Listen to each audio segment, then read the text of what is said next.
Sean todos bienvenidos aquí al campus de la UNAM. Hoy vamos a dar inicio al ciclo de conferencias de este semestre de Viernes de Astronomía. El ciclo consta de 3 conferencias relacionadas con el tema exploración espacial. Escogimos este tema porque también va a ser el tema de la Noche de las Estrellas de este año.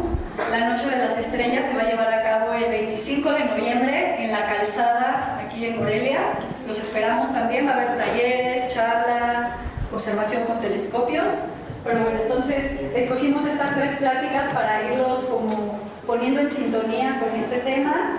Y la charla del día de hoy va a estar a cargo del doctor Javier Ballesteros y nos va a hablar sobre las dificultades de lanzar un cohete al espacio. Así que, bueno, disfruten la charla y al final, si tienen preguntas sobre este o cualquier tema de astronomía, por favor, háganselas al doctor Ballesteros. Bienvenido. Bueno, mil gracias por estar acá. Y como ya dijo Anaí, la plática es sobre las dificultades de enviar al espacio un cohete. Esta plática la empecé a preparar no porque sea un especialista en cohetes, sino porque normalmente la gente nos pregunta sobre cohetes y nos pregunta sobre exploración espacial y demás. Entonces esta plática la preparé ya hace algunos añitos y le ha gustado mucho a la gente, porque siempre nos gusta saber qué estamos haciendo, qué está haciendo la NASA, qué está haciendo la Agencia Espacial, qué están haciendo los chinos, los japoneses, etcétera. Y también porque muchas veces en las películas vemos que de pronto pues están en una nave espacial y se van para otro lugar y frenan allá, aterrizan allá, luego salen y se van a otro lugar y le hacen parecer como que esto es muy fácil y la verdad es que es bien complicado y es bien costoso. Y entonces un poquitín la plática se va a tratar de estas dificultades. Entonces, si quieres, Alejandro, si puedes bajar un poquitín la luz acá en el frente para que se vea mejor la pantalla. Déjenme platicarles un poquitín por dónde empezó la cosa. Después de la Segunda Guerra Mundial, comenzó lo que se dice que es la carrera espacial, aunque en realidad ya había empezado un poquitín antes, durante la Segunda Guerra Mundial, porque esta persona, Wernher von Braun, un alemán del ejército nazi, empezó a diseñar cohetes y los nazis empezaron a diseñar cohetes con la idea de atacar, de lanzarlos al otro lado del Atlántico, de lanzarlos a Inglaterra. De hecho, llegaron cohetes, algunos cohetes con bombas, llegaron a Inglaterra, al sur de Inglaterra, pero eran cohetes todavía de corto alcance. Pero digamos, ellos fueron los que empezaron. Al terminar la Segunda Guerra Mundial, este cuate pues sabía un chorro y por supuesto que los americanos no se vieron nada mensos y le dijeron vente para acá. Y entonces él participó en las misiones, en todo el desarrollo espacial americano. Y de hecho los cohetes que ven allá atrás son cohetes ya no alemanes, sino son modelitos de cohetes americanos. El que está hasta la derecha, de hecho, es el cohete Saturno, el que nos llevó a la Luna.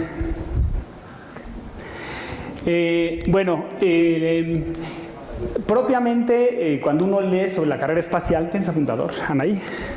No, bueno, no te preocupes. Cuando la carrera espacial se dice que arranca el 30 de julio de 1955, cuando los Estados Unidos dicen que van a lanzar un satélite artificial durante el Año Internacional de la Geofísica.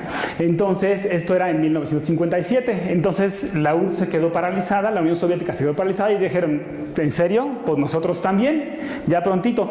En realidad no lo tenían tan avanzado.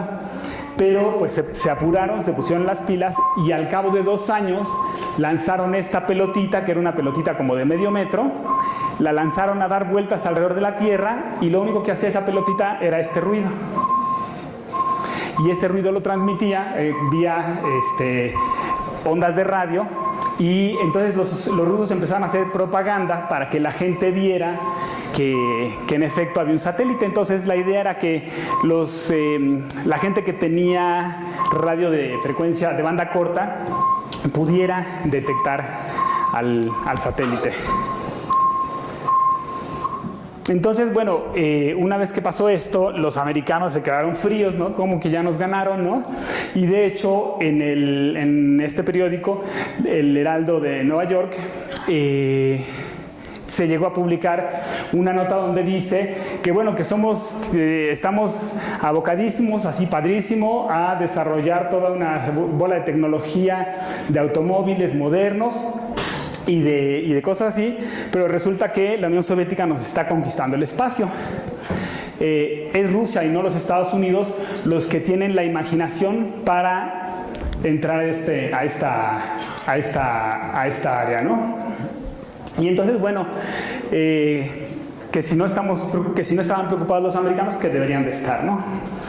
Entonces, bueno, se apuraron los americanos y ellos lanzaron, su primer cohetito fue esta cosa, era una cosa mucho más pequeñita, y la idea también era básicamente emitir señales de radiofrecuencias, pero además le pusieron unos detectores adicionales que podían medir la cantidad de radiación que llegaba en las alturas, ¿no? Estos dos satélites, tanto el Sputnik como este de aquí, que se llamaba Vanguard TV3, la idea era que estuvieran en una órbita que se acercaba a la Tierra a unos 300 kilómetros sobre la superficie y se alejaba algo así como a 2000 kilómetros de la superficie. Es una órbita bastante elíptica. Sin embargo, el problema fue que ese cohete tronó, no lo pudieron lanzar. Entonces pues, se quedaron frustradísimos, era así como que la revancha, y pues no les funcionó. Entonces, estamos hablando de cuestión de meses, ¿no? Unos meses después, a bordo de este cohete, lograron finalmente poner el primer satélite en órbita, el primer satélite americano, y pues estaban muy orgullosos, aquí lo están presumiendo, es un modelito del cohete que salió, ¿no? El satélite era el mismito, era una cosita así chiquita que iba ahí adentro. Una cosa que déjenme de una vez comentarles es que la carga útil que llevan estos cohetes es una cosita de nada que va aquí. Es ese satélite que no pesa nada. Y todo el cohete, básicamente lo único que lleva es combustible. En 1958, entonces, el presidente de Estados Unidos promovió mucho ante el Congreso crear una ley para la creación de la NASA, que la idea era que fuera una agencia espacial no necesariamente con fines militares. Sí había, digamos, la NASA en principio no perseguía fines militares, y los militares tenían propiamente su división espacial aparte, ¿no? Sin embargo, los rusos siguieron un poquitín a la vanguardia y fueron los primeros que mandaron, en 1961, que mandaron un astronauta a salir al espacio, ¿no? Entonces, se llamaba Yuri Gagarin y fue condecorado como héroe. En aquella época pues no se sabía qué le podía pasar a un astronauta si salía al espacio, no se tenía del todo control cómo va a regresar, etcétera, ¿no? Entonces, lo que sí hizo Yuri Gagarin es que dio una vuelta completa a la Tierra y volvió a entrar. Este vuelo era completamente automatizado. Él tenía la posibilidad de maniobrar, pero no fue un vuelo maniobrado. Y a una altura como de unos 70 kilómetros, no, como 30 kilómetros sobre la superficie, se salió en paracaídas. Y entonces él aterrizó. No estoy exagerando, son como 10 kilómetros que salió. 30 es muchísimo. Entonces él se salió y la nave, bueno, pues se estrelló, pero él, digamos, regresó vivo en paracaídas, no en la nave. Entonces, durante una época se decía que no era el primer astronauta, porque en realidad él no había maniobrado la nave para regresar, pero bueno, lo cierto es que fue la primera persona en salir al espacio. Entonces, los gringos, en este miedo, ¿no?, de perder la carrera espacial, pues también hicieron lo suyo por lanzar a alguien al espacio, y en julio del 61, Alan Shepard fue el primer estadounidense en salir al espacio. Y aquí, hubo algunas diferencias.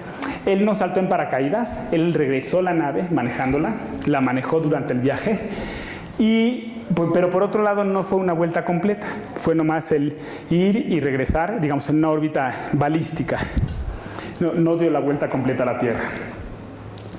Pero en esta cosa de a ver quién ganaba la carrera armamentista, la carrera espacial, la carrera ideológica entre el comunismo y el capitalismo, Kennedy, que había sido una persona muy crítica durante la campaña, la campaña donde ganó la presidencia, él había sido muy crítico en desperdiciar dinero a lo menso, ¿no? en la poca eficiencia de la economía, y había entonces criticado estos planes que gastaban mucho dinero en el espacio, ¿no? Porque ¿cuál era la utilidad?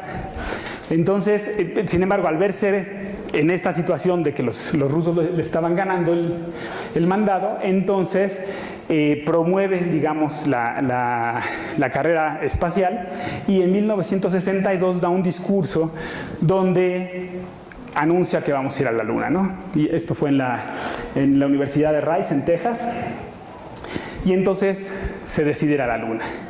Y entonces aquí los rusos no dijeron vamos a ir a la Luna. Ellos trataron de ir a la Luna, pero sin hacer aspavientos, ¿no? Sin estar presumiéndolo mucho.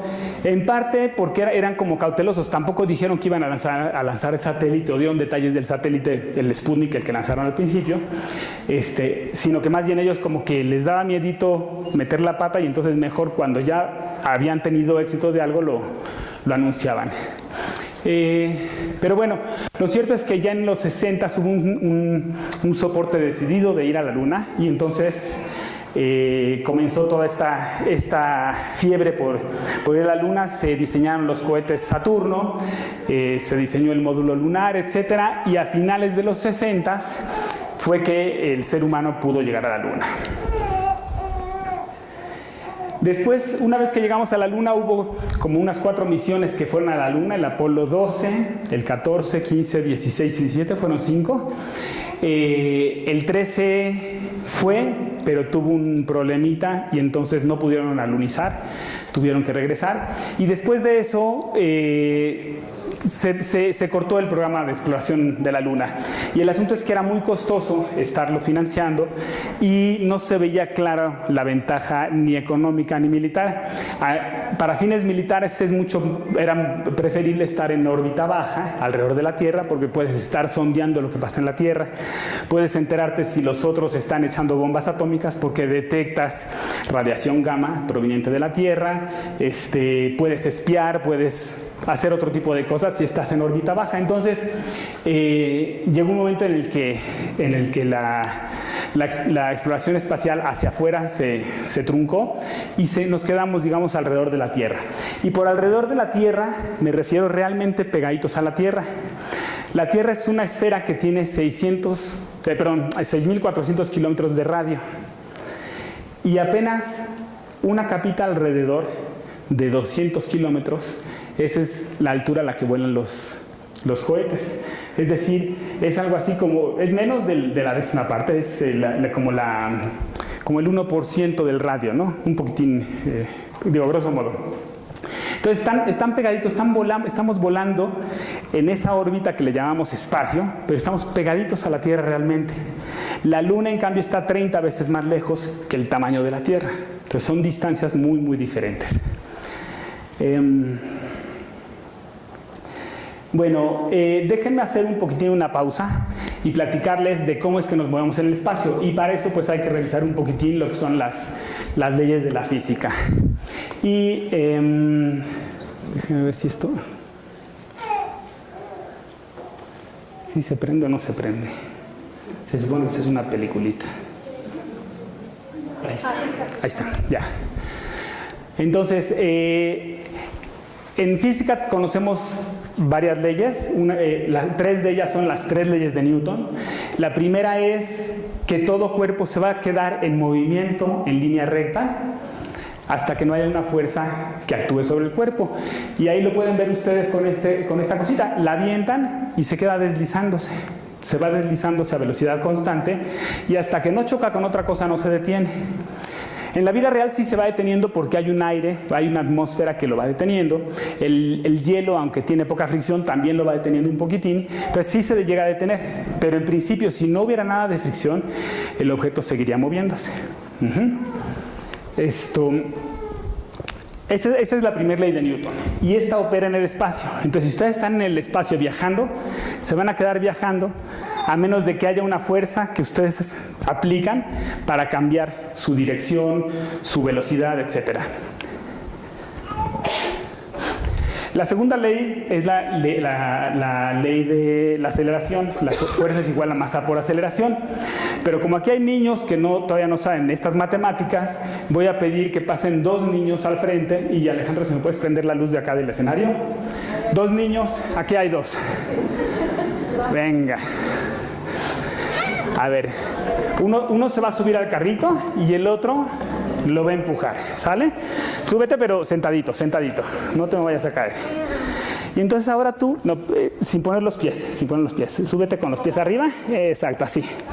Y ahora tú empújalo para allá, quedito. Y nomás empújalo y déjalo ahí. Entonces lo empujó quedito y se acelera poco.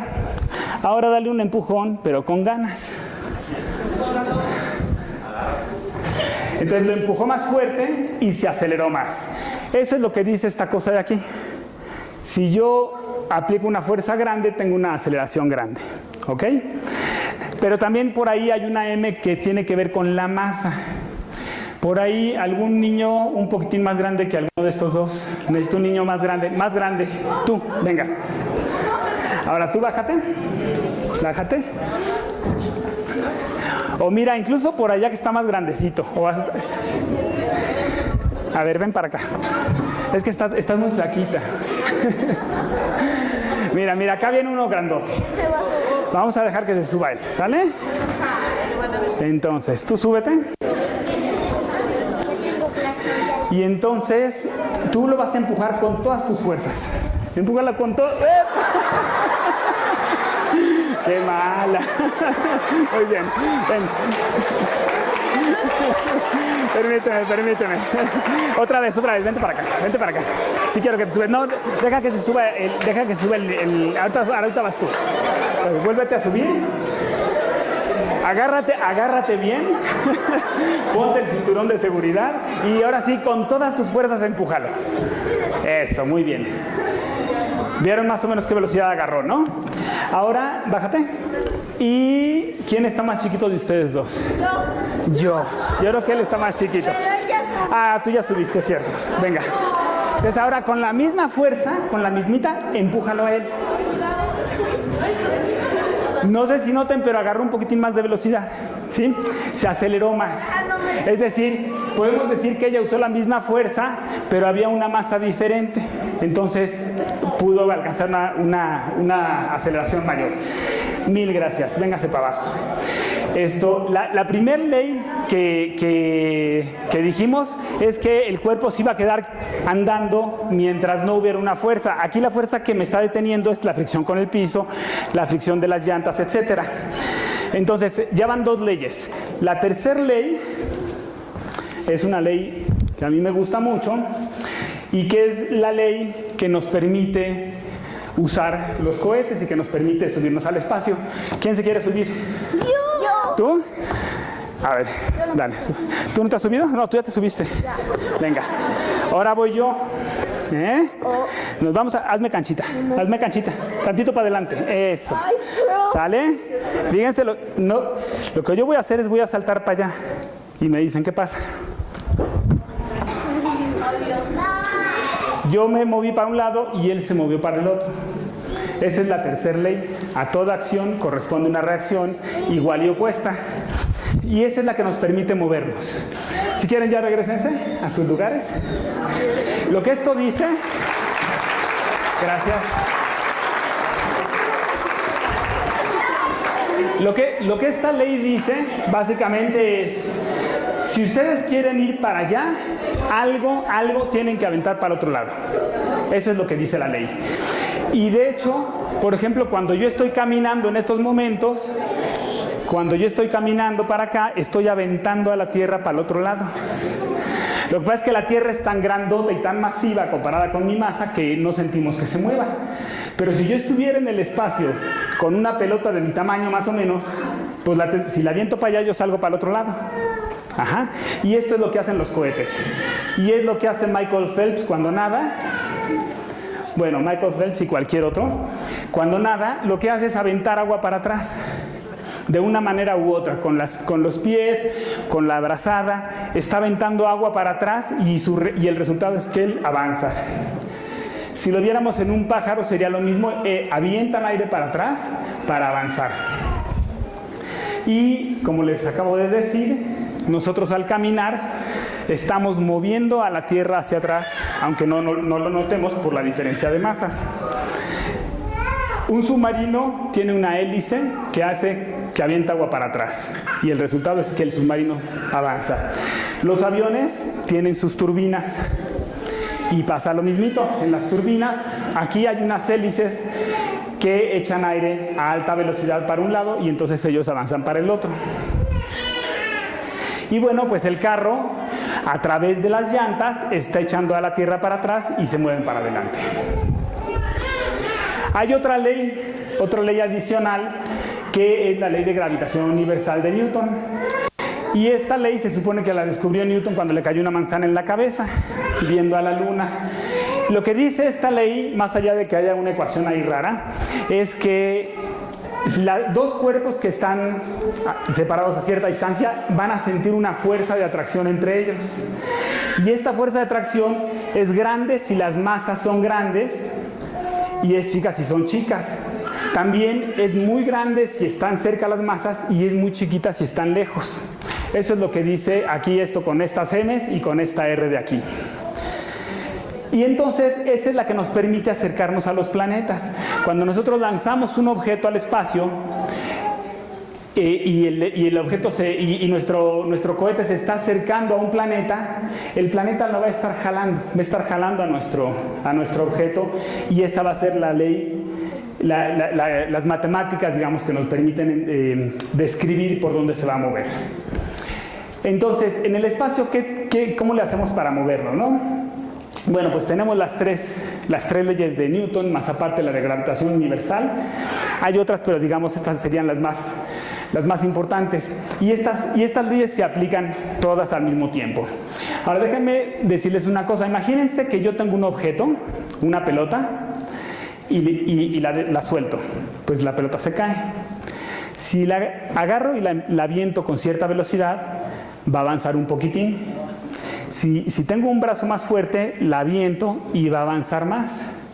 Si yo tuviera un brazo suficientemente poderoso y no hubiera montañas, la podría aventar de manera tal que se estuviera cayendo con la misma curvatura de la Tierra y entonces daría vueltas. Entonces, dependiendo de la fuerza con la que la aviente, si no hay atmósfera y si no hay montañas, podría entrar en una órbita circular. Si la aviento con más fuerza, entraría en una órbita elíptica y se alejaría de la Tierra, pero volvería a regresar. Y si tuviera mucha más fuerza, entonces la podría sacar incluso de la atracción gravitacional de la Tierra. Bueno, esto pasa con las naves y con las estaciones que tenemos en el espacio, ¿no? Esta es la Estación Espacial Internacional. Tiene el tamaño algo así como de un campo de fútbol. Es una cosa grandotota. Todos estos son paneles solares. Por estos tubos es por donde los astronautas viven y tienen sus instrumentos. Y esta nave, esta estación espacial, digamos que se está cayendo permanentemente a la Tierra. Tiene una órbita más o menos como esta. Se está cayendo permanentemente, pero se cae con la misma curvatura que tiene la Tierra, entonces nunca la toca. Nunca cae al piso, pero está constantemente, digamos, queriéndose caer. Todos los satélites que están en órbita, pues les pasa esto un poco, ¿no? Y la Luna también. A mí siempre me gusta decirle a los estudiantes que la Luna se está cayendo permanentemente a la Tierra. Bueno, pero al igual que en la Tierra, que aquí como lo hicimos con los chavos aquí adelante, en el espacio necesitamos empujar algo hacia un lado para nosotros irnos hacia el otro. Y esto es precisamente lo que hacen los cohetes. Si nosotros estuviéramos en el espacio sin nada que movernos, sin nada que aventar, no nos podemos mover. Si alguno de los chavos lo siento aquí y le digo, a ver, muévete sin tocar el piso, haz que el carrito se mueva, no tiene nada que aventar, no se puede mover. Si yo le dijera, súbete, y le doy una pelota pesada, él la podría aventar y entonces el carrito se movería para el otro lado. Esta persona, esa foto es real. Esa persona se alejó como 100 metros de distancia de la nave y tenía unos cohetitos en la espalda. Entonces con esos pudo regresar. Pero si no, uno tiene que irse con un cablecito para no separarse de la nave. Y bueno, pues ¿cómo se mueve un cohete? Alguna vez mi hijo, cuando tenía como 4 años, lo pregunté aquí en esta misma plática y decía, echan fuego por aquí, ¿no? Y no es que echen fuego. Se ve muy rojo porque está muy caliente, pero no es fuego lo que echan. Lo que echan es gas muy caliente que se ve como fuego. Pero entonces, en el espacio necesitamos llevar nuestros cohetes, no de estos cohetes, no, estos no son suficientes. Lo que necesitamos es llevar este tipo de cohetes. Y esto es lo que les digo que no es fuego, no es que echen fuego. Echan un gas que está tan caliente que se ve blanco amarillento. Está como a 5000 grados. Está calientísimo. Está a una temperatura que incluso las paredes del cohete se deberían de quemar, se deberían de fundir. Pero entonces, para que no se fundan, el combustible que tienen es un combustible que es hidrógeno líquido y entonces tiene una serpentina. El hidrógeno líquido es muy frío. Cuando uno lo mete a suficiente presión es demasiado frío y se hace líquido. Y entonces está a temperaturas bajísimas. Entonces estos cohetes tienen una serpentina en las paredes que lo que hacen es estar enfriando para evitar que se funda. Es un problema tecnológico serio el desarrollar uno de estos cohetes. Pero entonces, bueno, pues lo que es un hecho es que si nosotros queremos ir a algún lado, tenemos que llevar nuestro combustible a ese lado para que después nos podamos cambiar de dirección, nos podamos ir para otro lado.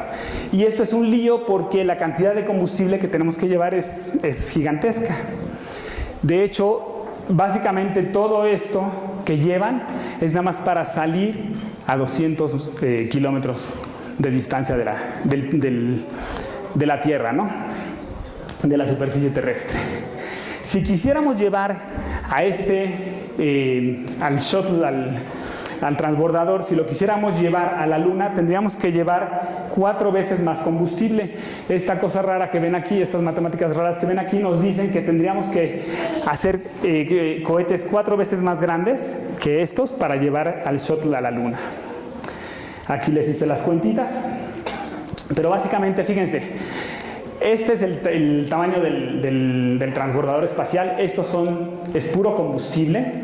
De aquí no hay nada de carga útil, ni en los dos blanquitos ni en el rojo. Comparativamente, este es el cohete que nos llevó a la Luna. Pero la carga útil de todo este cohete, que todo esto es combustible, la carga útil está aquí. Es nada más la pura puntita. Esto pesa algo así como 3000 toneladas y esto de aquí algo así como 100, una 30ª parte. Ahora, en realidad cuando queremos ir a otro lado, las distancias son gigantescas y quisiéramos también poder ir y volver en tiempo real. Es decir, yo quiero regresar y ver a mis hijos, ¿no? Ver a mi esposa, no podemos tardarnos demasiado, pero las distancias la verdad es que son gigantescas. Si nosotros salimos, digamos, con la mínima velocidad posible para salir de la Tierra, estaremos llegando algo así como tardaríamos como 9 meses en llegar a Marte. Esto es más o menos lo que tardan las naves espaciales. Las más rápidas tardan como 6 meses en llegar a Marte. A Júpiter, a esa velocidad, tardaríamos 8 años. A Saturno tardaríamos 19 años. Entonces imagínense el astronauta que se vaya a Saturno, 19 años en la nave espacial, lo explora ahí y luego otros 19 en regresar. Ya para cuando regresa, ya sus amigos, ya quién sabe si sigan vivos, ¿no? Casi. A Urano, 39 años. Y a Neptuno, 63. Entonces, la verdad es que es un lío viajar a otros lados. A Mercurio uno dice, pues está cerquita, ahí sí debe ser rápido, pues está bien cerquita. Sí, en realidad sí se puede llegar rápido a Mercurio, pero para entrar en órbita es también un lío. Para entrar en órbita nos tardamos como 5 años en entrar en órbita. Aquí les traje una peliculita que les muestra la secuencia de esta nave Messenger en aterrizar no en aterrizar, sino en ponerse en órbita alrededor de Mercurio. Déjenme volverla a empezar. Entonces ahí se lanza, esta es la Tierra, esta es la Tierra y la otra es la nave. Ahí la Tierra le da un empujón y lanza la nave hacia el centro. Aquí va la nave, vuelve a pasar cerca de la Tierra. ¿Dónde está la nave? Ya la perdí. Aquí pasa cerca de Venus y la desvía un poco. Vuelve a pasar cerca de Venus y la desvía otro poco hacia adentro. Ahí pasa primer contacto con Mercurio, pero aquí ya pasaron varios años. Entonces, cada que va pasando cerca de un planeta, el planeta le da un jaloncito y le cambia la trayectoria, y además en esos momentos se prenden cohetitos para irla frenando y cambiar la dirección, y al cabo de 5 años terrestres, de 5 vueltas completas de la Tierra, la nave logra estabilizarse y entrar en órbita alrededor de Mercurio. Entonces también lanzar a un astronauta a un planeta interior, aunque esté más cerca, no quiere decir que sea más rápido el enviarlo. Y básicamente es porque no podemos llevar una cantidad infinita de combustible o gigantesca de combustible para gastarla toda en frenar. Tenemos que aprovechar que están los planetas y que estos planetas nos pueden ayudar a frenar. Aquí está el diagramita de cuántas vueltas da, y son algo así como 5 años terrestres lo que tarda en aterrizar. Para ir hacia afuera, para ir hacia el espacio exterior, hacia la parte externa del sistema solar, también usamos la gravedad de los planetas. Los Voyager 1 y 2, que se lanzaron a finales de los 70s, pasaron cerca de Júpiter y Júpiter les dio un empujón, pasaron cerca de Saturno, Saturno les dio otro empujón, a uno lo mandó hacia Urano y de Urano a Neptuno y se fue. El otro de los Voyagers pasó por Saturno y se siguió hacia afuera. Y la idea era que estudiaran los planetas, estos planetas visitados, pero además que siguieran estudiando la parte externa del sistema solar, y hoy día nos siguen mandando información, nos siguen mandando datos de dónde se encuentran y qué hay por allá. Algo así como 100 veces, están ahorita como 100 veces más lejos que la distancia del Sol a la Tierra. Bueno, también podemos aprovechar la gravedad de los planetas para estudiar el Sol. Por ejemplo, la misión Ulises se pretendía estudiar el polo del Sol, pero lanzar una nave de la Tierra hacia el polo del Sol es muy, muy costoso. Entonces lo que se hizo es que se lanzó hacia Júpiter, y Júpiter le dio un jaloncito, o bueno, un jalonzote, para ponerlo en una órbita diferente. Nosotros nos movemos en una órbita en este plano, entonces nosotros salimos en este plano porque es lo menos costoso, pero al pasar por Júpiter, Júpiter le dio un jalón y lo mandó perpendicular a este plano. Entonces nos tenemos que aprovechar la gravedad de los otros planetas para avanzar. Ahora, la nave más rápida que se ha construido hoy día se llama New Horizons, Horizontes Nuevos. Es una nave que se lanzó en 2005 y tardó 11 años en llegar a Plutón. Esta es la nave más rápida que se ha construido. Tardó solo 1 año en llegar a Júpiter. Júpiter le dio un jalón y se siguió. Esta nave, en su momento más rápido, alcanzó los 55,000 kilómetros por hora. Esto es lo más rápido que hemos construido. Y aún así tardó 11 años en llegar a Plutón, para que se den una idea de las distancias. Existe una manera muy, muy interesante de ir más rápido, y es ir echando de a poquito, pero todo el tiempo, ir echando partículitas. Y esto requiere mucho menos combustible. Por ejemplo, con algo así como 50 kilos de un gas que se llama xeón, es un gas que no se quema, es un gas inerte, entonces no se quema, no hace reacción con nada. A este gas lo que hacían es que lo cargaban eléctricamente y lo iban arrojando a alta velocidad. Entonces, al arrojarlo a alta velocidad hacia un lado, la navecita iba ganando velocidad hacia el otro. Este proceso es muy lento, pero es muy efectivo. Se puede ir haciendo, puedes ir aventando tú tus particulitas de a poquito, pero a muy alta velocidad, a velocidades cercanas a la de la luz, de hecho, y entonces vas ganando velocidad poco a poco. Y entonces con eso se ha logrado acelerar naves que ya están en el espacio. Este mecanismo no sirve para sacar algo de la Tierra al espacio, pero ya estando en el espacio sirve para acelerar de a poquito. y con ese se podrían viajar mucho más rápido, se podrían alcanzar velocidades ya considerables respecto a la velocidad de la luz, pero es un proceso un poquitín lento, digamos, tarda en arrancar. Ya ha habido naves que lo han hecho. Otro problema que hay con las naves es el regreso a la Tierra, porque una cosa es salir y llevar al astronauta a donde quieran, a Marte, pero no lo podemos dejar ahí, lo tenemos que regresar, ¿no? Entonces, primero que nada, el regreso a la Tierra, cuando un objeto entra a la Tierra, la atmósfera hace fricción y esto calienta las cosas. Y dependiendo de tu velocidad, que en general pues las velocidades son muy altas, la temperatura que puede alcanzar el objeto es grandísima. Entonces el objeto se puede derretir.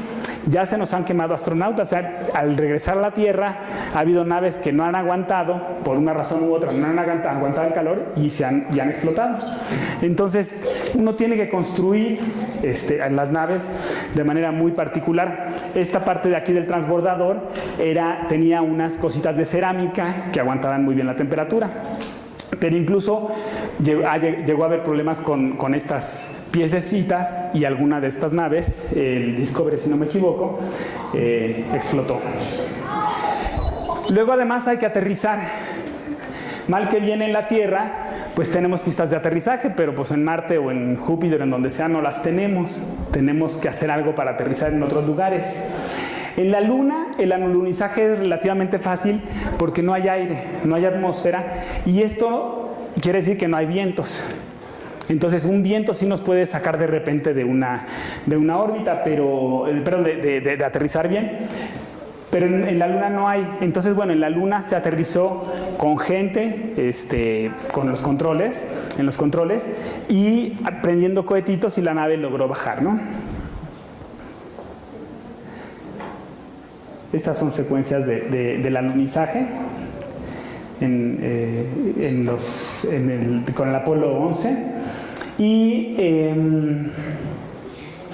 como ya les decía, en general los planetas sí tienen atmósfera y no tienen pistas de aterrizaje. Entonces el panorama está un poquitín más complicado.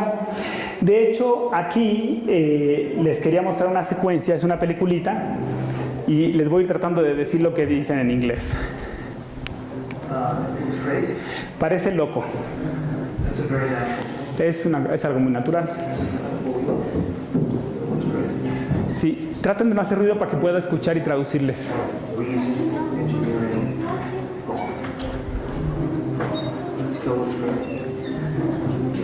Está hablando de lo difícil que es el aterrizar en Marte.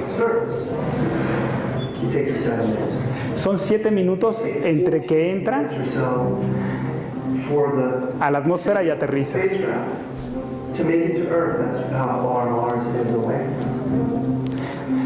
Se tarda a la distancia a la que está Marte de la Tierra. Las ondas de radio tardan 40 minutos en llegar. Entonces no podemos pilotear el aterrizaje desde aquí porque son solo 7 minutos entre que entra a la atmósfera de Marte y aterriza en Marte. En 7 minutos la nave tiene que hacerlo todo, no da tiempo de mandarnos la señal y que digamos ahora haz esto porque ya la nave ya se estrelló. Entonces la nave tiene que llevar su propia computadora y la computadora tiene que ir decidiendo qué hacer en cada momento.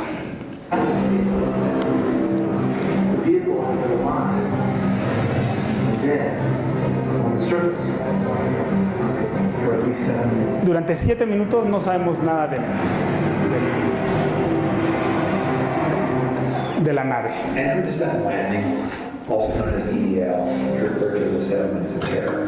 Esto le decidieron llamar los 7 minutos de terror porque esta gente que vive de esto durante 7 minutos están espantadísimos porque no saben realmente qué pasa. La nave tiene que decidirlo todo, ¿no? En 7 minutos tienen que decidir, tienen que ir desde la parte alta de la atmósfera hasta abajo, desde 14,000 millas por hora a 0, en una secuencia perfecta de movimientos. Si algo sale mal, se acabó el juego. al entrar a la atmósfera hay tanta fricción que la nave se calienta. 1600 grados. 1600 grados se calienta la base de la capsulita que está entrando. Entonces tienen que tener una cerámica capaz de aguantar 1600 grados, pero además de no transmitir el calor hacia adentro, porque aunque los aguantara, si los transmite hacia adentro, todos los instrumentos de adentro se funden. Entonces tiene que ser un material muy particular, que aguante temperaturas y que no transmite el calor. Only slowing down violently through the atmosphere, but also they're guiding the airplane to be able to land in a very narrow constraint. Que está diciendo que tienen una ventana muy cortita para poder, de tiempo para poder hacer la secuencia. Mars is actually really hard to slow down. Es muy difícil de frenar en Marte porque la atmósfera es muy delgada. La atmósfera es 100 veces más delgada que la de la Tierra. Otherwise, it will destroy fiction. On the other hand, it doesn't have enough atmosphere to finish the job. No hay suficiente, por un lado, hay suficiente atmósfera para calentar y te puede destruir el objeto. Por otro lado, no es suficiente atmósfera para frenar de manera suficiente a la nave. We're still going about 1,000 miles an hour. So at that point, we use a parachute. Entonces tenemos que usar un paracaídas. Este paracaídas ha sido el más largo, el más grande que se ha construido. Tiene que aguantar velocidades supersónicas, tiene que aguantar altas temperaturas y además pesar muy poquito. Este paracaídas pesaba solo 50 kilos. Has to be able to withstand 65,000 pounds of force, even though the parachute itself only weighs about 100 pounds. Se abre el paracaídas, esto frena y frena a la nave de algo así como de 1000 kilómetros por hora a 200 kilómetros por hora. Pero nomás lo frena a 200 kilómetros por hora. Entonces, una vez que están a 200 kilómetros por hora, algo tienen que hacer. Lo que hacen es que quitan la coraza, ya a 200 kilómetros por hora ya no hay tanta fricción, ya no se calientan los instrumentos. Entonces, quitan la coraza, que es lo que se vio en ese momento, quitan la coraza y entonces empieza a funcionar un radar que mide el piso, que mide a qué altura estamos y cómo nos estamos acercando. Pero esto tiene que ser en el momento exacto. Si se pierden por ahí unos segundos, se rompe todo, ¿no? Se estrella. It won't slow us down for about 200 miles an hour. And that's not slow enough to land. Le baja la velocidad a 350 kilómetros por hora. Pero llega un momento en el que tienen también que separarse de esta otra parte, ¿no? Entonces avientan a la navecita, al carrito, y ahí empiezan a funcionar los retrocohetes. Y entonces con los retrocohetes y con el radar van bajando poco a poco. Pero todo esto es computarizado.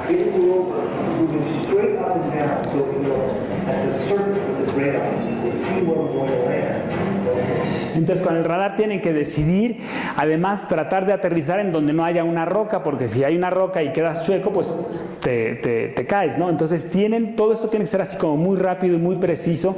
Los cohetes tampoco es que sean infinitos, tienen una carga finita de combustible, entonces tiene que ser todo así bien medidito y tratan de aterrizar en superficies muy lícitas donde no haya mucha roca. Right down to the bottom of the hangar, right beside a 6-kilometer highway. Y entonces llega un momento en el que ya están a cierta altura. If we were to descend compulsively with our engines all the way to the ground, we would essentially create this massive dust cloud. Si se acercan demasiado al piso, estos cohetes levantan polvo y ese polvo puede dañar a los instrumentos con los que van a utilizar para explorar el planeta. Entonces, algo que decidieron hacer con este carrito en particular And we solve that problem es by using the Skype. 20 meters above the surface. a unos 20 metros de altura se detiene esta parte de arriba y bajan al carrito con una nave, con un cable que diga. Y entonces lo van bajando y en cuanto toca el piso,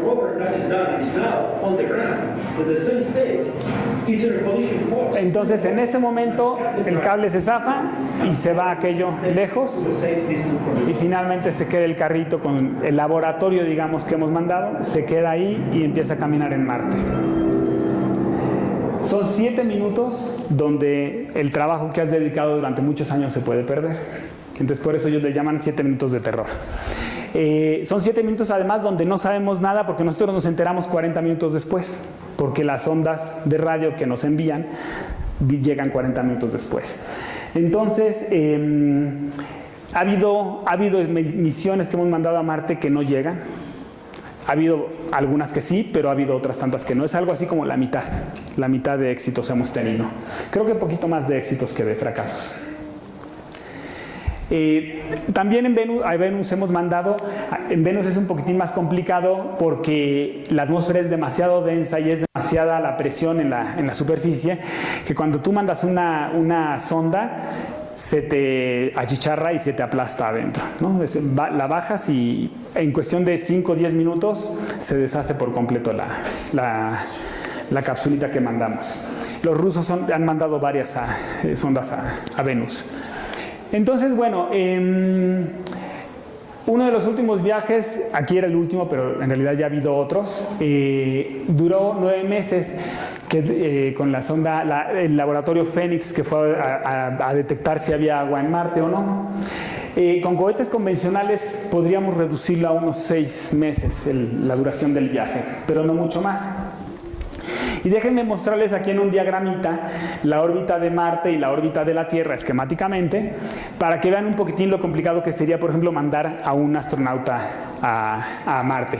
Aquí tenemos a la Tierra y esta flechita es nuestra nave y acá está Marte.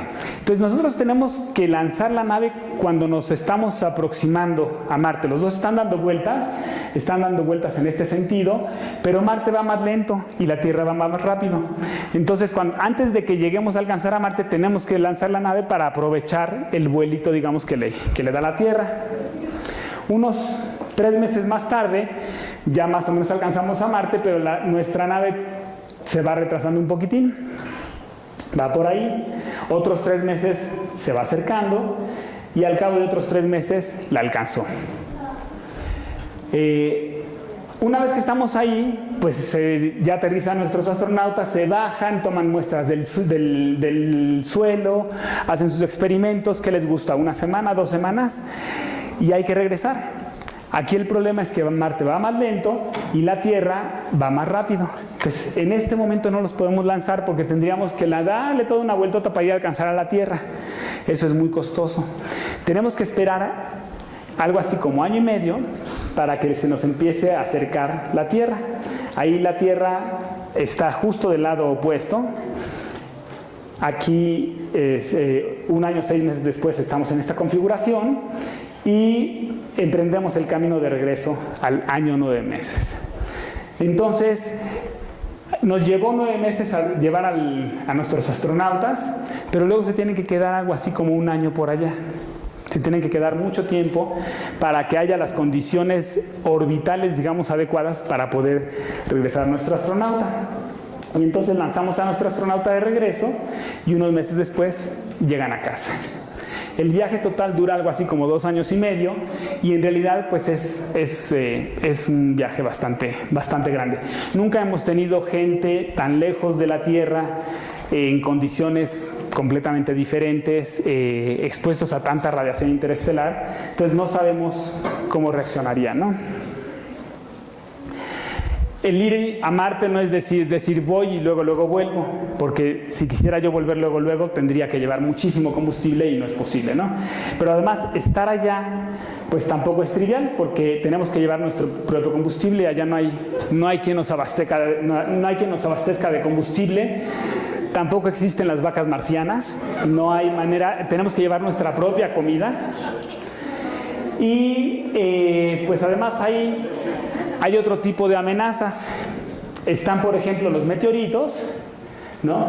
Uno tiene, digamos, la probabilidad de colisión es baja, pero pudiera darse el caso de que chocáramos con alguna piedrita que, por muy chiquita que esté, a las velocidades a las que vamos, nos pueden hacer daño, ¿no?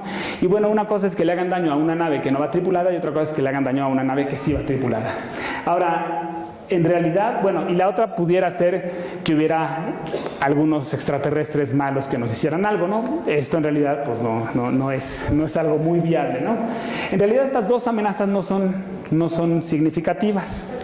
De entrada no sabemos que haya extraterrestres y la probabilidad de colisión con meteoritos es demasiado baja. Pero hay un problema más grande, que son los rayos cósmicos. Estos son los restos de una explosión de una estrella que estaba aquí. Era una estrella masiva, explotó al final de su vida y aventó todo el gas hacia afuera. Pero además de aventar todo el gas hacia afuera, lanzó partículas. El espacio está lleno de partículas que las llamamos rayos cósmicos. Son partículas que van viajando a muy altas velocidades. Y esto es equivalente a lo que le llamamos radioactividad. La radioactividad también son partículas que emiten los elementos radioactivos, que las emiten a altas velocidades y que como traen muy altas velocidades nos tocan los tejidos y nos los van rompiendo nuestros tejidos orgánicos, y eso es lo que nos causa cáncer. Entonces, los rayos cósmicos no se sabe bien qué efecto pueden tener, pero en principio pues pueden tener un efecto muy dañino a los tejidos sanguíneos, a los tejidos vivos, perdón. En la Tierra no nos hacen daño porque tenemos una atmósfera que nos protege, una atmósfera que cambia en buena medida. La gran mayoría de las partículas energéticas se degradan, digamos, con nuestra atmósfera. Pero estando en el espacio, ¿no? Estando en el espacio, en un viaje de 2 años, 3 meses, podríamos estar recibiendo una cantidad 50 veces más grande que la cantidad permitida de radioactividad. Entonces probablemente tengamos una buena fracción de nuestro tejido dañado. Hay gente que ha dicho, bueno, pues si estas son partículas cargadas, podemos quizá meter algún campo electromagnético, algún campo magnético, por ejemplo, intenso. Nosotros vamos en medio y este campo pudiera como que defendernos un poquitín de las partículas. La Tierra también tiene un campo magnético que desvía las partículas hacia los polos. Esto podría ser, excepto que no sabemos, tendría que ser un campo demasiado intenso, esto ocuparía muchísima energía, y por otro lado, no sabemos cuál es la respuesta del ser humano a un imán tan poderoso. Estaríamos adentro de un imán muy poderoso, ¿no? Entonces esto no es trivial, y además pues nuestros instrumentos también son metálicos y también se verían afectados por este campo magnético. También pudiéramos hacerlo con un campo eléctrico, pero el único problema de hacerlo con un campo eléctrico es que podríamos rechazar las partículas de un signo, pero no las de otro signo. Si tenemos un campo eléctrico, entonces no hay una solución así trivial a esto con campos electromagnéticos. Una opción quizá más viable, no más que está en chino construirla, es si construimos una burbuja de agua suficientemente grande, nosotros vamos en medio y esta burbuja pudiera atenuarnos esta radiación. Pero tendría que ser una burbuja bastante grande. La ventaja es que si vamos ahí, pues tenemos ya el agua suficiente para todo nuestro viaje, ¿no? Eso sería bueno. Necesitaríamos algo así como 500 toneladas de agua, sacarlas al espacio y luego irlas transportando, irnos moviendo adentro de esta burbujita. Y bueno, otro problema son las distancias. Más o menos medio les he platicado ahorita lo que tardaríamos en llegar a los diferentes planetas, pero digamos ya para acabar con toda esta lista de dificultades que hay para ir al espacio, aquí tenemos el sistema solar. Los tamaños de los planetas están a escala. Lo que no está a escala son las distancias. Júpiter es una esfera muy muy grande. La Tierra es la 100ª parte del tamaño del Sol. Dije Júpiter, ¿verdad? Es el Sol. Júpiter está aquí. Júpiter es 10 veces más grande que la Tierra, pero 10 veces más chico que el Sol. Entonces, si queremos ir a otra estrella, bueno, vamos a ver cómo son las escalas de nuestro sistema solar y de la estrella más cercana. Si suponemos que el Sol es una pelota de 1 metro de tamaño, entonces Mercurio es un granito de arena a esta escala y hay que colocarlo a unos 30 metros del Sol. Imagínense que ponemos esta pelota que es el Sol en la catedral, pues tendríamos que irnos a una cuadra más o menos y poner un granito de arena y a dar vueltas alrededor de esta pelota en la catedral. Eso sería el Sol y Mercurio. Venus y la Tierra serían unas caniquitas de 1 centímetro y hay que ponerlas a 70 y a 100 metros. Es decir, la Tierra es una caniquita que está a 2 cuadras de la catedral dando vueltas alrededor de una pelota de 1 metro. Marte está un poquitín más lejos, es una canica un poquitín más chica y está a 2 cuadras y media, digamos, más o menos, quizá 3 cuadras de distancia. Júpiter es una pelotita de 10 centímetros, como esas de unicel de este tamaño, y esa hay que ponerla a 500 metros de distancia, a medio kilómetro. Entonces, fíjense nomás, nosotros estamos en una caniquita, somos bichos que están adentro de una caniquita y queremos salir nuestra navecita a explorar estas escalas, a irnos a 500 metros, perdón. Saturno estaría a 1 kilómetro y es una esferita un poquitín más chica, como de 9 centímetros. Saturno. Urano y Neptuno serían pelotitas como de 4 o 5 centímetros y estarían algo así como a 2 y 3 kilómetros respectivamente. Y esos son los planetas más lejanos. Si quisiéramos ir a la estrella más cercana, ¿dónde creen que habría que poner a esta estrella más cercana? Como a 10 kilómetros. Como a 10 kilómetros, dicen por allá. ¿Quién da más, quién da menos? ¿Alguien cree que pudiera estar, digamos, por ahí de Pátzcuaro? ¿Por ahí de Uruapan? ¿Por ahí de Lázaro Cárdenas? ¿Alguien que adivine? ¿Alguna idea? La Luna. En la Luna. Hay que ir a ponerla a Moscú. Sí, si el Sol es una pelota de 1 metro, la estrella más cercana es otra pelota un poquitín más chica que 1 metro, pero hay que ir a ponerla a Moscú. Y no por el lado corto de la Tierra, sino por el lado largo. Darle toda la vuelta a la Tierra por el lado largo y estaría en Moscú. Y esa es la estrella más cercana. Se llama Próxima Centauri. Este es el cielo estrellado. Este es Alfa Centauri A. Este es Alfa Centauri B. Y este es Alfa Centauri C. Adentro de ese círculo rojo hay un puntito que es Alfa Centauri C, que tiene otro nombre también, que es Próxima Centauri, la estrella más cercana a nosotros. Está algo así como a 4 años luz. Es decir, la luz tarda 4 años en llegar de aquí a allá o de allá a acá. Alfa Centauri, con el telescopio espacial. Esto de aquí no es real, es culpa de la óptica del telescopio. Y entonces hay que colocarla en Moscú, pero por el lado largo de la Tierra. Y entonces, bueno, pues como pueden ver, las escalas en el universo son gigantescas.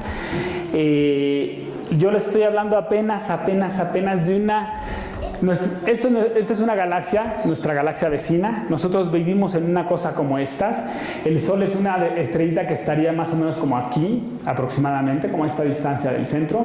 Y le estoy hablando que Próxima Centauri está realmente ahí pegadita a nosotros.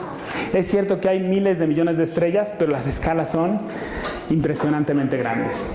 Entonces, pues sí es cierto que podríamos y que queremos explorar otras estrellas, otros planetas, etcétera, pero no se ve nada fácil, hay muchas complicaciones y me parece que quizá lo mejor es pues aprovechar que la Tierra se va moviendo en esta galaxia y mal que bien ir explorando el universo conforme nos vamos moviendo y sobre todo pues cuidar el planeta porque irnos a otra estrella no está nada fácil, ¿no? Irnos a vivir a otra estrella o a otro planeta no es sencillo.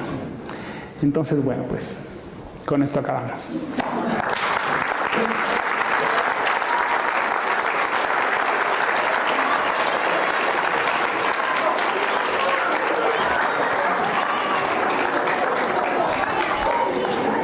Bueno, pues espero que todos hayan aprendido muchas cosas y hayan disfrutado esta muy interesante charla de Javier. Y pues ahora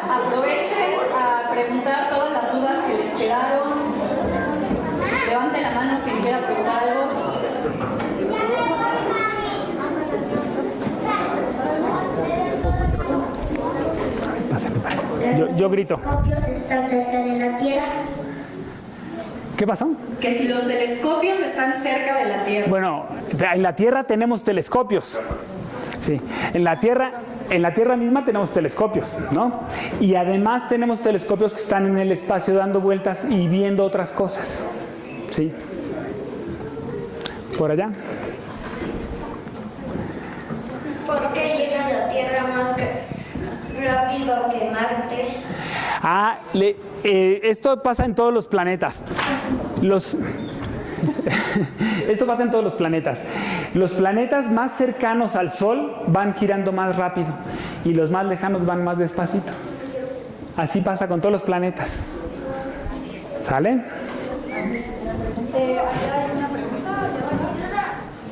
Si tienen una pregunta, vayan alzando la mano y...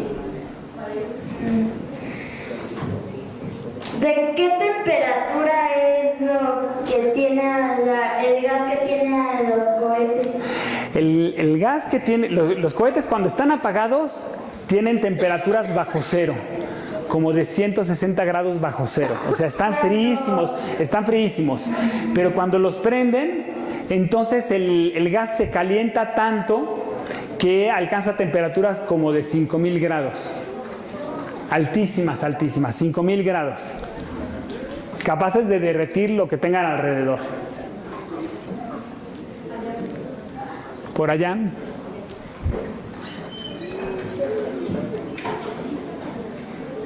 ¿Qué es la atmósfera?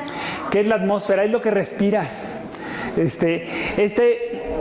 La atmósfera, no sé si me veas por allá chiquitín, es esa capa de aire que está alrededor de la Tierra y es precisamente el aire que respiramos.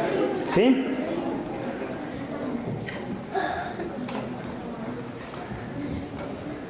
Yo creo que me voy a ir moviendo también yo para pasar el micrófono de este lado.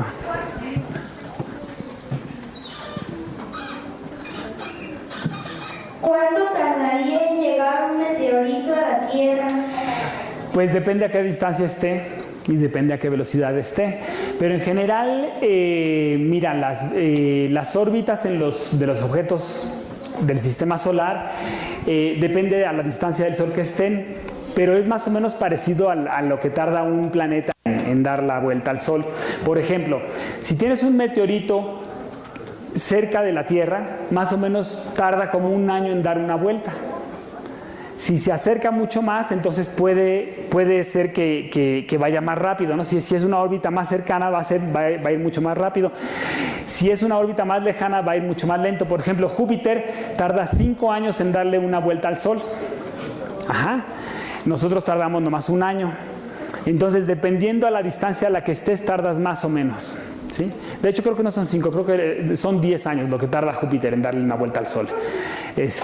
Pero, por ejemplo, Urano tarda 200 años. Entonces, dependiendo de la distancia, puede ser mucho más o mucho menos. ¿Sí? Por aquí había una pregunta. ¿Qué significa la NASA? ¿Qué significa la NASA? Son palabras en inglés. National Aerospace Agency. Algo así como Agencia Espacial del Espacio y de la Aeronáutica. ¿Sale? ¿Un hoyo negro y un agujero de gusano es lo mismo? No, bueno, un hoyo negro en general es un lugar donde ha habido tanta masa tan compacta que nada puede escapar de ahí, ni siquiera la luz. Entonces tú puedes tener mucha masa distribuida en toda la galaxia. Tenemos muchísima masa, pero en el mero centro de nuestra galaxia, por ejemplo, sabemos que hay un hoyo que tiene 6 millones de masas solares, 6 millones de veces la masa del Sol, en un volumen muy pequeñito, en un volumen más o menos como del tamaño del sistema solar. Esto dado el tamaño, hace que lo que cae allá adentro no puede salir más por culpa de la gravedad. Ni siquiera la luz, por eso se les llama hoyo negro. Entonces, eso es un hoyo negro en general. Un hoyo negro de gusano es un tipo de hoyo negro particular. Hay diferentes tipos, que si están rotando, que si no están rotando, etc. Pero este es un caso particular, digamos. ¿Sí? Vamos a cambiar un poco la dinámica para que seamos con los micrófonos. Si tienen una pregunta, hagan una fila aquí y les vamos pasando. Ah, esa es buena idea, que se paren. Como solo tenemos 2 micrófonos, es un poco complicado. ¿Por qué se mueve la Tierra? Bueno, porque se mueven todos los planetas, ¿no? Y además, fíjate, no sé si notaste mis dibujitos, pero en alguno de ellos se veía como que se mueven en la misma órbita, en el mismo plano. Resulta que esto tiene que ver con cómo se formó el sistema solar. Ajá, el sistema solar, cambiamos. El sistema solar se formó a partir de una nube muy grande de gas que se colapsó, se hizo chiquita, y entonces en el centro se formó el Sol y alrededor se formó un disquito de gas y de polvo de donde se forman los planetas. Ajá. Esa es una ley que yo no les platiqué, que podría haber platicado aquí, pero era ya como demasiado. Pero es una ley que se llama ley de conservación del momento angular, que suena en chino eso, pero lo que eso dice es que si tú tienes algo girando, la cantidad de giros se va a mantener. Esa no cambia. Pero entonces eso lo que hace es que se formen estructuras planitas y se forme este disco alrededor del Sol. Y entonces ese disco no está quietecito, está girando y está dando vueltas alrededor del Sol, y de ahí se forman los planetas. Y de hecho todos los planetas están girando en la misma dirección alrededor del Sol. ¿Sí? ¿Cómo cuántos años se calcula que puedes pasar toda la galaxia? Depende a qué te refieras con pasar, ¿no? Mira, en cruzar la galaxia. Bueno, mira, por supuesto que depende de la velocidad, pero como sabemos que hay una velocidad máxima, que es la velocidad de la luz, entonces lo podemos medir en términos del tiempo que tarda la luz en cruzar de un lado a otro. Nosotros estamos más o menos como a la mitad de distancia del tamaño de nuestra galaxia, ¿no? Del centro. Y entonces estamos algo así como a 24,000 años luz del centro. Ajá. Si estuviéramos en la orilla estaríamos como a 50,000 años luz del centro. Entonces cruzar de un lado a otro serían como 100,000 años luz. Tardaríamos, son 100,000 años luz de distancia. Tardaríamos 100,000 años en cruzar de un lado a otro si fuéramos a la velocidad de la luz. ¿Sí?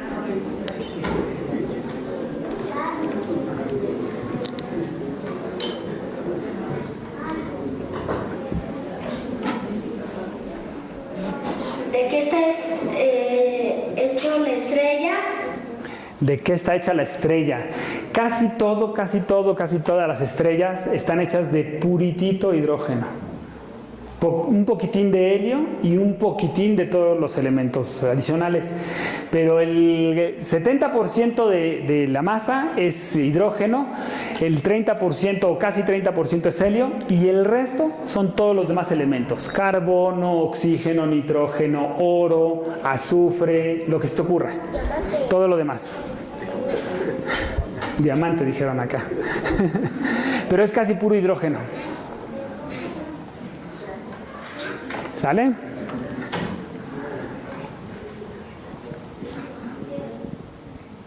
Ya no se oye. ¿Qué es el hidrógeno? El hidrógeno, mira, la materia está compuesta de elementos químicos. Tu cuerpo tiene estos elementos. De hecho, por ejemplo, el agua tiene hidrógeno y oxígeno. Oxígeno es un gas que nosotros respiramos, ¿no? Pero el oxígeno combinado con el hidrógeno da agua. Entonces, toda la materia que tú ves está compuesta de elementos, y nos hemos dado cuenta, el ser humano se ha dado cuenta que existen algo así como 100 elementos, ¿no? Menos de 100 elementos en la naturaleza, de manera natural, y estos son hidrógeno, helio, litio, etcétera, ¿no? El oro es uno de los elementos, y son a partir de estos elementos, estos se pueden combinar para formar cosas más complejas. Ajá. Entonces el oxígeno, por ejemplo, se puede combinar consigo mismo y te forma el O2, el oxígeno molecular, que es lo que tú respiras y lo que tu cuerpo usa para vivir. Sin oxígeno no podríamos vivir, pero tu piel tiene carbono y tiene nitrógeno y tiene oxígeno y tiene agua y tiene un montón de cosas. Y tiene carne, por supuesto. Hola, buenas noches. Las galaxias se están moviendo y si sí, ¿a qué velocidad lo hacen? Ajá. ¿Por qué? Ok, bueno, no hay nada quieto en el universo, nada está quieto, ¿no? Nada está quieto de entrada, pues porque siempre hay algo que está cerca de ti y te atrae. O sea, la ley de gravitación universal lo que te dice es 2 masas se atraen siempre. Entonces, que tener algo quieto realmente está en chino, ¿no? Sí se mueven las galaxias entre sí, se mueven unas alrededor de otras. Se mueven a velocidades dependiendo de qué escalas tengas y de qué, si tú dices, bueno, voy a hablar de este cúmulo de galaxias, o si vas a hablar de nuestra galaxia con Andrómeda, ¿no? Por ejemplo, Andrómeda y la Vía Láctea se están acercando. Se están acercando de manera tal que en no sé cuántos millones de años se van a chocar y se van a revolver, digamos. Se pueden estar acercando a decenas de kilómetros por segundo, a centenas de kilómetros por segundo, dependiendo de la configuración. O sea, hay de todo en el universo, ¿no? Y además de todo esto, a la vez, a gran escala, el universo se está expandiendo y, digamos, los grupos de galaxias se están alejando unos de otros también. ¿Sí? Se desconectó el micrófono, así que... ¿Cuáles son los 2 movimientos de la Tierra que hace la Luna y el Sol? A ver, los movimientos de la Tierra son el de traslación alrededor del Sol y el de rotación sobre su propio eje. Entonces, digamos, si acá está el Sol y yo soy la Tierra, yo voy rotando y además me voy moviendo alrededor del Sol que está aquí, ¿sí? Pero yo voy rotando, ¿sí? Ya me mareé. Ya, hasta ahí queda. ¿Por qué luego se deshacen las naves cuando se queman al regresar a la Tierra? Pues imagínate, porque se queman, entonces no aguantan el calor y si no están bien hechas, entonces se pueden quemar y ahí se destruyen. Gracias. Hola, buenas noches. Mi pregunta es, ya nos dijiste las opciones que tenemos, o sea, lo que se han hecho de los combustibles, incluyendo, por ejemplo, el último a medio plazo, que era el gas xenón. Pero mi pregunta es si no han intentado aprovechar lo que viene haciendo el viento solar, o una especie así como de velas, como en algunas películas de ciencia ficción, para poder viajar. Ajá. Sí se ha pensado en eso, pero no es una muy buena opción porque es demasiado tenue y necesitas como una superficie demasiado grande para atrapar suficiente viento y que te lleve, ¿no? Es demasiado tenue y demasiado, tiene como demasiado poco impulso y además te vas alejando más y tienes cada vez menos, ¿no? Sí. ¿Hay probabilidad de que haya vida extraterrestre en Marte, en otros planetas? Pues mira, en general creemos que sí, que es probable. Creemos que nuestro sistema solar es muy difícil, en particular en Marte no tenemos evidencia. Hay evidencia de que existió agua en la superficie de Marte. Se cree que debe haber agua probablemente en el interior, debajo de la superficie debe de haber agua en Marte, pero no se tiene ninguna evidencia de vida, ninguna, ni siquiera de que haya habido y hoy día no haya. Pero se cree que pues hay tantas estrellas y tantos sistemas solares y tanta variedad de cosas que muy probablemente sí haya vida en algún otro planeta alrededor de alguna otra estrella. También se cree, por ejemplo, que la luna Europa tiene un mar inmenso, tiene una capa de hielo por fuera y entonces en el interior de Europa pudiera haber pequeños volcancitos que proveyeran de cierto calor y pudiera ser que por ahí alrededor hubiera vida, pero es especulación, no se sabe realmente. Las últimas 5 preguntas. ¿Qué pasa si una nave entra a un hoyo negro? Pues pasa que se deshace, pasa que de entrada no puede salir. Además, en cuanto entra ya no puede ver para afuera. Ellos ya no pueden ver, pierden el contacto con todo lo que hay afuera.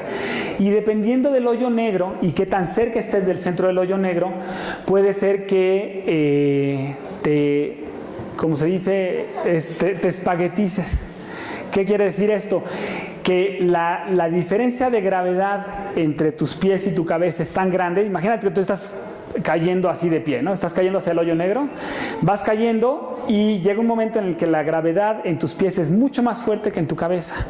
Entonces, lo que te ocurre es que te estiras. Y te estiras, te conviertes como en un espagueti infinito, todo, te deshaces enterito y te conviertes en un espagueti que va cayendo hacia el hoyo negro. ¿De qué está hecha la Tierra? ¿De qué está hecha la Tierra? La Tierra está hecha básicamente de todos los elementos del universo, ¿no? Tiene todos los elementos.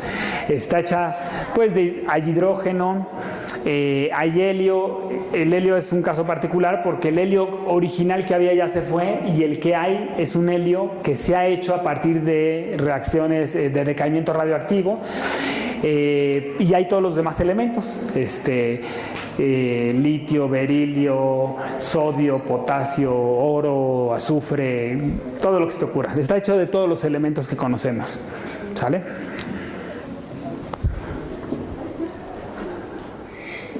¿Por qué a larga vista no se ve un planeta y por el telescopio sí? ¿Qué es lo que tiene el telescopio para poder ver de lejos?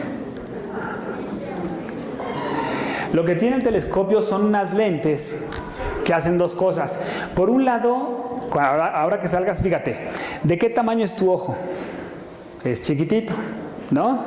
Y de ese ojo, solo la parte negra que está en el centro de tu ojo es la que recibe la luz y es capaz de detectar la luz.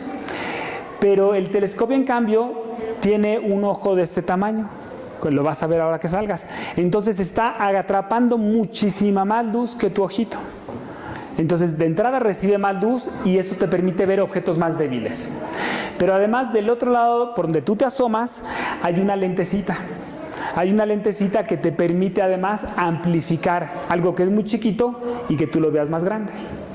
Ajá. Entonces es un poquitín el juego de óptica lo que te permite ver un planeta que a simple vista no podrías ver.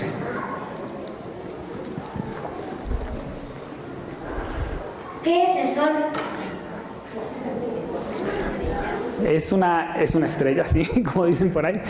El Sol es una pelotototota gigantesca de puro gas.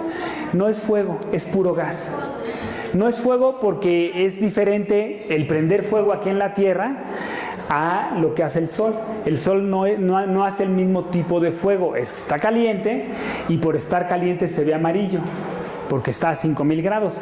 Pero en realidad el Sol no es fuego. Es lo que tiene es que está haciendo mucha energía en su centro, en su mero centro, y esa energía se desplaza, se va transportando hacia afuera y una vez que llega a la superficie se va en forma de calor y de luz. Pero es una pelotota de gas. Y la última pregunta de la noche. ¿El espacio se divide en multiversos?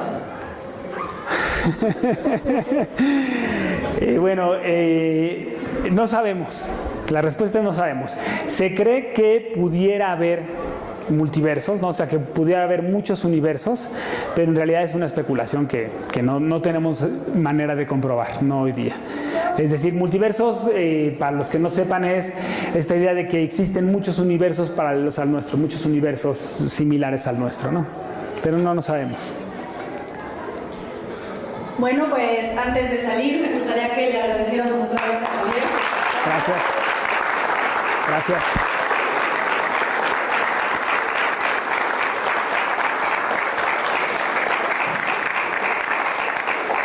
Y bueno, para seguir obteniendo información sobre la exploración espacial, los esperamos los últimos meses del mes de octubre, los últimos días del mes de octubre y el último día de noviembre, el último viernes, los últimos viernes de cada mes con otras 2 charlas. También, antes de que se vayan, no sé si saben que hay un ciclo de cine comentado que mañana termina. Mañana se va a proyectar la película de Rogue One de Star Wars y todavía quedan boletos. Es totalmente